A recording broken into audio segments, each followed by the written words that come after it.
David. Hello. Hi, David. How you doing, man? Hold on. You're like the invisible man. Can't see you. I know. This. There we go. Uh, there we go. This camera I have to like unplug it every time, and I don't know what that's about. But anyway, how you doing? How was your holiday? Yeah, really good. Thank you. Really good. Nice to Good. have a break, but then also good to get back into the routine afterwards. Absolutely. Yeah. Same here. It was like a few days of disconnecting a little bit, but I started to get a little antsy. Yeah. I don't know what that is, if that's a healthy thing or not, but here we are. I had a question about, well, I was actually originally going to come to this call asking about just if there's any instructions or anything like that on setting up the 52-week kind of nurturing email sequence and system. Mm-hmm. I guess that question is still valid if there's anything on that, or if it's just as simple as a new campaign that's like added to a trigger somehow with the existing opt-in. Like it's still that base funnel opt-in that we are operating from, and then maybe that's another layer. So anyway, Yeah. that's still a valid question. But the caveat is the current situation, which is he has Daniel. I'm working with Daniel, obviously, and Yeah. he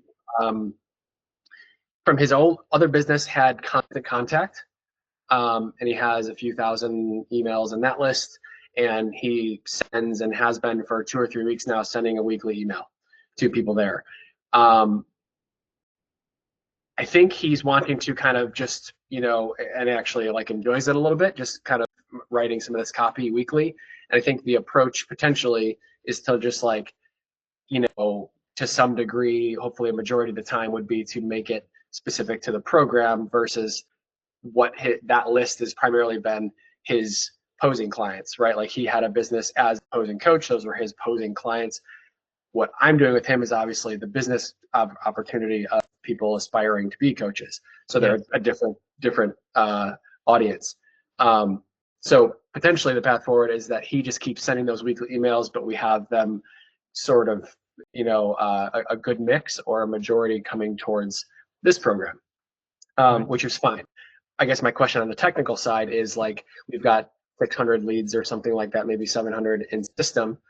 It would probably be just a manual effort weekly or what have you, bringing in new emails that have come in, like initially the whole list, but as new ones opt in, a few each day or whatever it is, we're exporting them into Constant Contact so they can be a part of that nurturing sequence, I guess. Is that? Yeah. So the first time dump, if you like, would be like just a CSV that you could import to system. Yeah. So that'll be the first part, and then on an ongoing basis, you can just set up like Zapier or Make.com, one of those automation platforms that just takes people from Constant Contact to system automatically. I would give them a tag in system that maybe says gives them like so you can. It would actually be the reverse. It would actually be the reverse. Okay, well, whichever way around. Either way, yeah. Yep, yeah. So that's how I would keep those in sync. Okay. That seems pretty straightforward. I didn't think of the automation, but for sure. But like, why not? The thing that comes to mind actually is, I think I brought this to one of these calls a while back, which was actually the reverse. We did bring in all of the Constant Contact 2,000 or 3,000 people into system, and we were trying to go back and forth with system on like they flagged it essentially, like, is this list clean, like what sort of all these things have you done yet? There was like 10 questions. Yes. How can I avoid that, and am I going to have the same issue going the other direction, uploading these into Constant Contact? Potentially. I mean, that is a potential issue. Okay. You can use like email validation services. I'm not an expert on those. What is it called? Email what services? Like an email validation service. Validation services. Okay. Yeah. Do we not have these issues to keep them clean, like a clean list, or do any of these best practices? Does no one in this mentorship run into those issues? I haven't heard anyone say it to me. No. Okay. So maybe Yeah. if you're not doing like migrations, it's not an issue if you're just like in one place. Pretty much. Yeah. You want to kind of keep these things to a minimum. Um, Yeah. Obviously, you are going to move platforms as you grow and scale, but yeah, you want to minimize those. Got it. Because there is an element of every time you move platform, you're kind of rebuilding a reputation to a degree. Just in terms of in that platform's universe, you're as far as they're Oh, concerned, you're rebuilding a reputation because you're a new subscriber. Their default position is you're a spammer until you prove otherwise, basically, because that's much safer for them. It's a risk management thing. oh, and that's like, and this is all relation to deliverability. Exactly. Yeah. Yeah. Okay. Yeah. Okay. So you're starting off like behind the eight ball for as a risk mitigation factor for them. You're not getting optimal deliverability until you prove otherwise, you're saying? Pretty much. Yeah. Yeah. Because they want to you know, someone like System, Constant Contact, they have a lot of subscribers in their database, and if their email deliverability was to go down because of spammers and scammers, that'd be bad for their business. So they want to protect their own interests and that of I their see. clients. So that's why. So email service providers like Gmail or whatever are looking at system as a whole Yeah, at the system level or whatever, yeah, level. that's Okay. that's my understanding. It's a bit of a black box, to be honest. No one really knows. Okay. um, so yeah, I would just err on the side of caution with anything that we do around emails. Okay. And what's your take on Active Campaign versus System as far as like email lists and all of that um, kind of stuff? Yeah, I mean they're both great platforms. ActiveCampaign I would say is more advanced, System more simplified. Um, Both have their pros and cons for that. Um, which do I prefer out of those two? I've used System a lot more, just because I think it's a great fit for most of the people in this program. But I mean these tools they're all pretty Similar. equivalent. Yeah, yeah. Oh, okay. And then back to my, I guess, first question, as far as implementing the 50, that sequence. Is there documentation out there somewhere? Just a guide of some sort setting that up, or is it fairly straightforward to explain? Yeah, so I can just explain to you now. I'll show you a live example Okay. of an account I've been working on. So this is in System. Basically, you would just have a. So let me just think about this. So you may have like one campaign which is like for your freebie delivery. So they Yeah. sign up, they get subscribed to that campaign, and then there's an email that goes out with a link to download whatever it is they subscribed for. Mm-hmm. You'd have that as your first step. Then you'd also subscribe them to your funnel, your sequence. And so I've got this sequence that I'm building here. It's got like 100 plus emails in it right now. And the first email you'd set like a 1 day delay, so you're not seeing two emails at the same time, the delivery and the sequence first email. And then I've just got a 7 day delay on each of these. So I'm just building these. I do 3 of these a week, with one email being sent out per week. So I'm always well ahead of the game. I just build it incrementally. And these emails are a mixture of, advertising like a live stream, or perhaps it's just value with no real call to action. Um, Mm-hmm. Perhaps it's like a YouTube video that went out, a personal story, another freebie, that kind of thing. So if you just keep mixing and rotating those different things, funneling people either to free community or getting on a call. In my experience, it's better to get them in the community first and then DM them for a call. Yeah, it's as simple as that, really. Sure, sure. Um, okay. So when you're also subscribing them to this sequence, it would just be um, in the automations or the workflows, right? Where it would just be an additional step from the related to the freebie opt-in Yeah. funnel. So if we Okay. go to, let me just, Because yeah, right now I have a tag, and then I have a tag, and then an email campaign, which is yeah, like a few, 2 or 3 emails. yeah. So let me show you what I do there. So basically, just grab you one.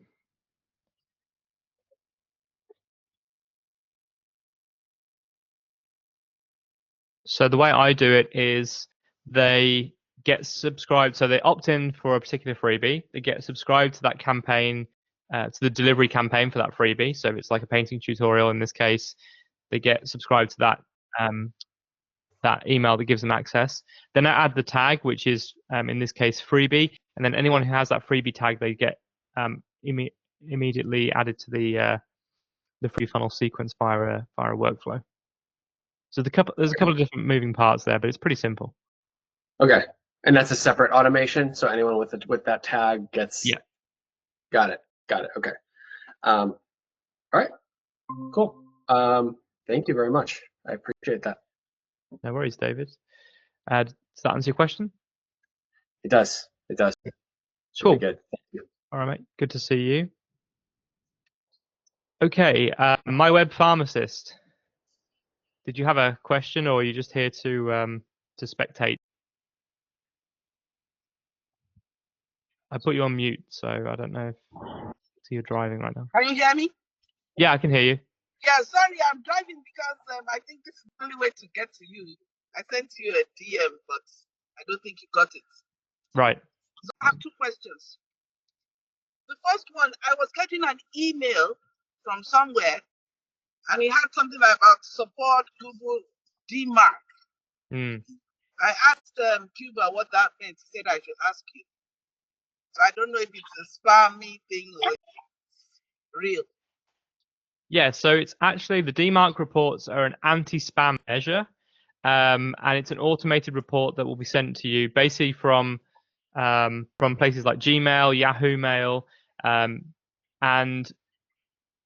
what you're supposed to do with those, if you have like an IT department who would take care of that, they would look through those reports and make sure there's nothing untoward happening on your emails. But I would say for solo entrepreneurs in this program, it's not something you guys will ever have to worry about.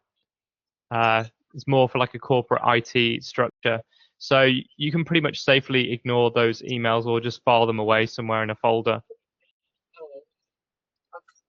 So I can ignore it. So that's number one question.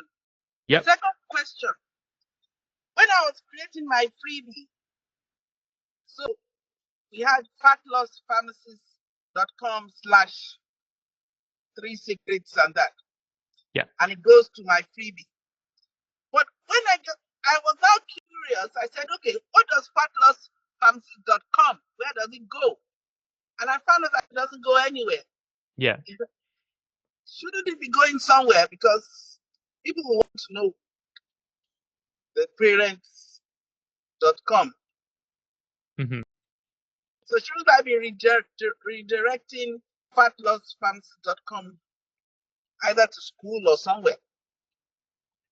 Yeah, you could redirect it. It depends how your account is set up, but you could redirect it either to the freebie, or you could have like a very simple page that is just sits on that at that domain. So at least there's something there for people to see. Yeah. How do I do that? Is it So you've been working with Cuba, right? And yes. And built everything in system. Yeah, Cuba did everything. Yeah. So you would just need to have a separate funnel in system, which doesn't have anything after the slash. So it would just be like /blank, and then that would be like your home page in effect. So it'd be a separate funnel that's with nothing after the slash, and that would be a home page that you could create. Oh, so we'll use that. We'll do that with the system.io. Yes. Oh, okay. Okay. Yes. Can I redirect it to school? What you could do is have a page, and then there's a button on there that says like join my free school community, and then just click the button, and that goes to school. Okay, that's good. Yeah. Good. Okay, thank you so much. Also. Okay, great. Okay, bye. Right. Drive safe. Bye bye. Yeah. Dougie. Big dog. What you Hello, saying, mate. man? How's it going? You keeping warm? It's been freezing out here, man. We're filming like near the O2, Okay. near the river. Awful part of town. Awful part of town. I didn't have a question, man. I just came to rejig my brain to get dialed back in. I got a couple of lead magnets out there, just working on the YouTube and shorts, and that's about it. So I was just seeing if there's anything else I should know about. So No, I think just prioritize making content. How are you getting on with? So you said you got some different freebies going on. Have you managed to get many conversations started with people? yeah, quite a few. Just even the act of advertising. You know, I did like a live webinar last week. Got a Yeah. couple of, I got 4 dads onto that, and some guys couldn't make it, so they messaged me by Insta to be like, "Oh, you know, can you help me set things up?" So I'm starting to get people asking me just to help them. Yep. Probably my next step, which I know isn't a tech question, but the next step is probably going to ask people for money. So Right. I want to like the 4th or 5th testimonial. Right. So now it's the next thing of getting the price in. So kind of the lead magnet, even without people consuming it, it's allowing people to go, "Oh, actually, I had a question about that." Yeah. So that part's good. Yeah. So the conversations are definitely going with that. And then I'm probably going to set up a lead. The thing I did, the live webinar, I probably want to have that as I don't know what you'd call it, an evergreen webinar, I guess, as a lead Yep. magnet, so I don't have to deliver it every time. Yep. Just record it and then. Yeah, and just have it there behind the thing, which I'll do through. I think you can do through high levels as you could through ClickFunnels. Yep. I guess if any tech question would be, would you say there's any difference between high level, ClickFunnels, System? Is there for someone like a webinar? It's the same kind of thing, right? It would just send them to another page that has. Yeah, the I mean, video. it's as simple as embedding video in a page. So any of the funnel builders will do that. We set you up in System, didn't we? No, you set me up on Go level, high level, because I'd already had a Go high level account previously. Okay. Yeah, so go ahead. It's no issue.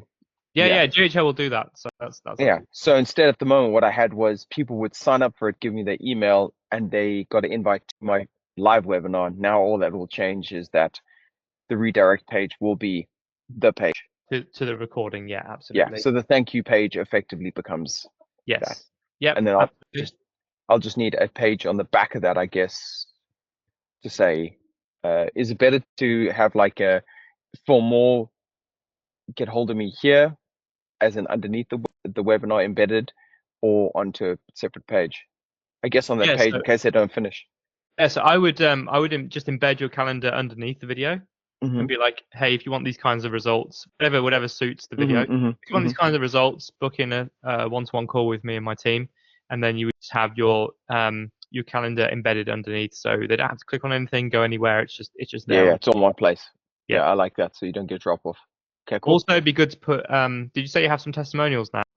I've just actually spoken to all the guys this week to say, can you do me a video one? They agreed before New Year's, and I said, look, I'm not going to push you now, but after New Year's. So I've just gone it back out to them today, given them 5 questions, to be like, just answer these in a roundabout way in your video, and I'll take it from there. You would put those on the same page then? Yeah, so I'd put those. So you'd have your recording at the top, then testimonials, and then the book a call underneath. And with the testimonials, would you have just loads of videos, or would you have like highlighted text, I guess, of a standout thing that they said? Or do you find it's just better just to have testimonials? Videos as proof. Yeah, I'd say videos are better, but if you have written ones as well, you can kind of. Oh, sorry. What I meant was, should I take a quotation from the video? So definitely, I want a video for all of them. And then I guess, don't worry. I'll use the details I can carry. I wouldn't overthink it. Just use the videos as they are. Embed as. Cool.